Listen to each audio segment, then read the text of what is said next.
गरीब माँ बाप की कांवड़ यात्रा। सावन के पावन महीने की शुरुआत हो चुकी थी। ऐसे में बरसात अपने उफान पर थी। गांव के कुछ श्रद्धालु कांवड़ यात्रा की तैयारी में जुटे हुए थे। गांव के बीचों बीच भोला का मिट्टी नुमा कच्चा मकान था, जहां वो अपने बूढ़े माता पिता उमा और गिरिजा के संग रहा करता था। आज भोला के माता पिता के मुख पर एक बड़ी ही निराशा की झलक दिखाई पड़ रही थी। ये सावन भी हम बूढ़े के जीवन में हरियाली लेकर नहीं आया। लगता है भोलेनाथ की कृपा हम पर कभी नहीं बरसेगी। बिना उनके दर्शन के ही हम बूढ़े बुढ़िया आंखें मूंद लेंगे। शायद भोलेनाथ की कांवड़ यात्रा का सुख भोगना हम बदकिस्मत के भाग्य में लिखा ही नहीं है। कितनी लालसा है हर की पौड़ी देखने की, मगर हम भोला पर ज्यादा भार नहीं डाल सकते, क्योंकि वो पहले ही इतनी खटनी करके घर की दाल रोटी हमारी दवा दारू सब में उलझा पड़ा है। उन दोनों की इस बात को खबर न थी कि भोला उनके प्रत्येक शब्दों को सुन चुका था। हे शिव शंभू, क्या ये गरीबी की मार मैंने मेरे माता पिता की कांवड़ यात्रा के सपने को इतने सालों में भी पूरा न कर सका। मगर इस बार गरीबी भी माँ बाबूजी की कांवड़ यात्रा में रोड़ा नहीं बन सकती। भोला, माँ बाबूजी के इस मनसा को पूरा जरूर करेगा तू। बूढ़े माँ बाप की कांवड़ यात्रा के सपने को पूरा करने के लिए भोला भरी बरसात में काम की तलाश में निकल पड़ता है। वो किरानी लाल के अनाज के गोदाम में आकर हाथ जोड़कर कहता है, किरानी सेठ, मुझे तकरीबन 10,000 की मदद चाहिए। अरे तुझे अचानक इतनी बड़ी रकम की क्या जरूरत आन पड़ गई? मुझे मेरे माता पिता को कांवड़ यात्रा करानी है। आज मैंने गरीबी के चलते उनका जी कचोटते हुए देखा। देख भोला, किरानी सेठ सिर्फ काम के दाम देता है। ये कुल 100 अनाज की बोरियां हैं। बरसात के चलते कोई श्रमिक आया नहीं। अगर तू इन्हें उठाकर सुरक्षित मेरे दूसरे गोदाम तक पहुंचा सकता है तो वो नोट तेरे होंगे। सेठ, तुम पैसे तैयार रखो। भोला के मन में माँ बाप की कांवड़ यात्रा को पूरा करने का इरादा एकदम मजबूत हो चुका था। वो भारी बोरियां उठाकर उन्हें गोदाम में रखता है। धान की सैकड़ों बोरियों को ढोने के चलते भोला के दोनों कंधे पूरी तरह से जख्मी हो चुके थे। सेठ, जल्दी से मेरा मेहनताना दे दो अब। अरे, तेरे दोनों कंधे में तो छिलन आ गई है। ये ले तेरा मेहनताना।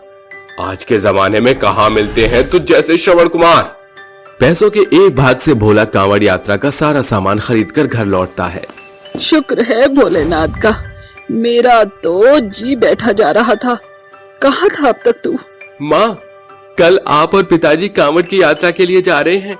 ये रहे आप दोनों के गेरुआ वस्त्र, ये कांवड़, डांडिया, घड़े और ये यात्रा के लिए पैसे। कांवड़ की यात्रा की बात सुनकर दोनों फूले नहीं समाते और उन दोनों की आंखें डबडबा जाती हैं। अगली भोर उमा और गिरिजा कलश कांवड़ लटकाए यात्रा के लिए बढ़ते हैं। माँ, पिताजी, अपना ख्याल रखना। भोले शंकर के द्वार पर जा रहे हैं बेटा। शिव शंभू हमारी कांवड़ यात्रा को सफल बनाएंगे।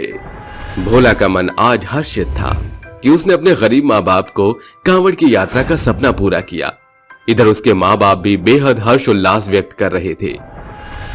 उमा, आज मेरा दिल बाग बाग हो रहा है। हमारे गरीब दुखियारे गरीब माँ बाप का बरसों का कांवड़ यात्रा का सपना इस सावन में सफल होने वाला है। अभी तो लंबी चढ़ाई बाकी है। दोनों कई दिनों पैदल पारपथ के रास्ते हरिद्वार की ओर बढ़ते हैं। गुजरते हुए हर एक पल के साथ उनकी कांवड़ यात्रा कठिन होती जा रही थी। पैरों में छाले पड़ चुके थे। 1 2 3 4 कांवड़िया की जय जयकार। बम बम बोल रहा है काशी, बम बम बोल रहा है काशी।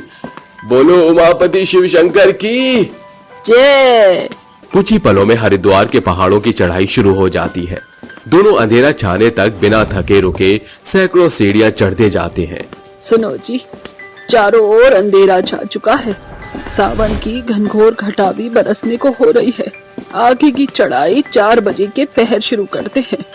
हाँ, मेरे भी टखने जवाब दे रहे हैं उमा।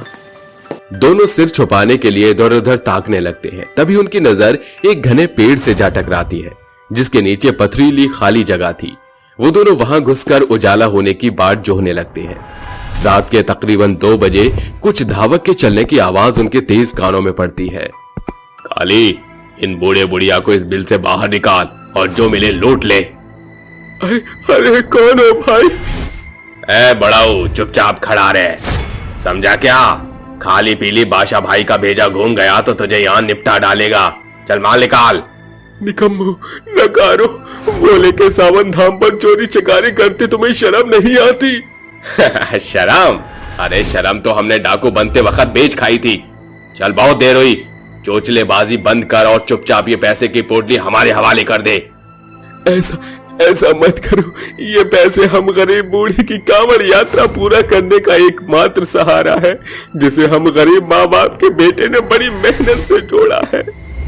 नास्तिक डाकू उनके साथ हाथापाई पर उतारू हो जाते हैं और उनके पैसे छीनकर 9-2-11 हो जाते हैं। कुछ पल बाद भोर की पहर के साथ कांवड़ के लिए श्रद्धालुओं का आन जान लग जाता है। अब तो हमारे पास एक फूटी कौड़ी भी नहीं बची। ऐसे में हम अपनी कांवड़ की यात्रा पूर्ण कैसे करेंगे?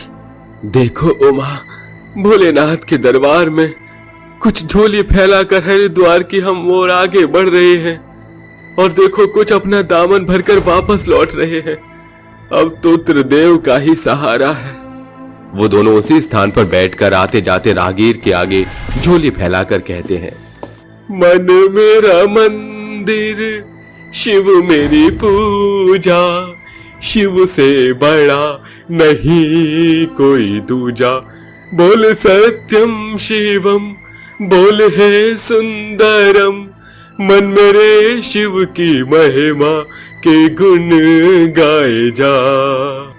मन मेरा मंदिर, शिव मेरी पूजा।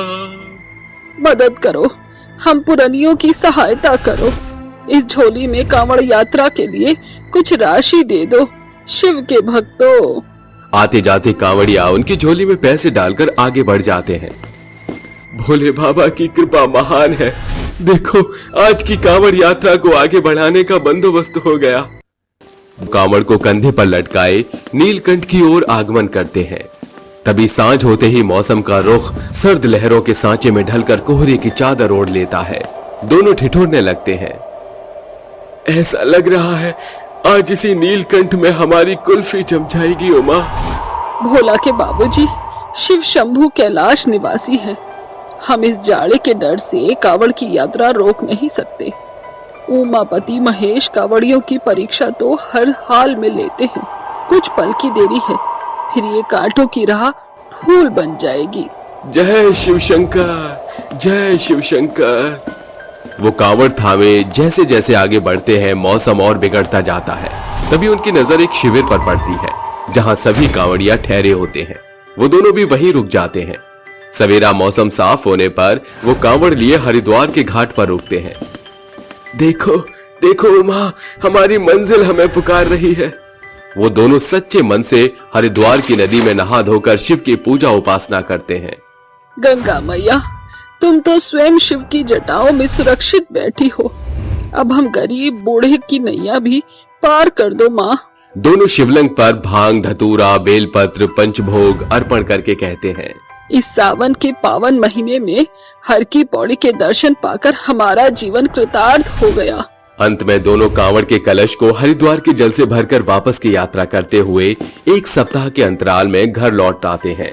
माँ, बाबूजी, कैसी रही आपकी कांवड़ यात्रा? शिव के धाम की बेला बड़ी ही मनोहर थी। भोला, ये ले, इस जल भोग के चीते का छिड़काव पूरे घर में भली भांति कर दे।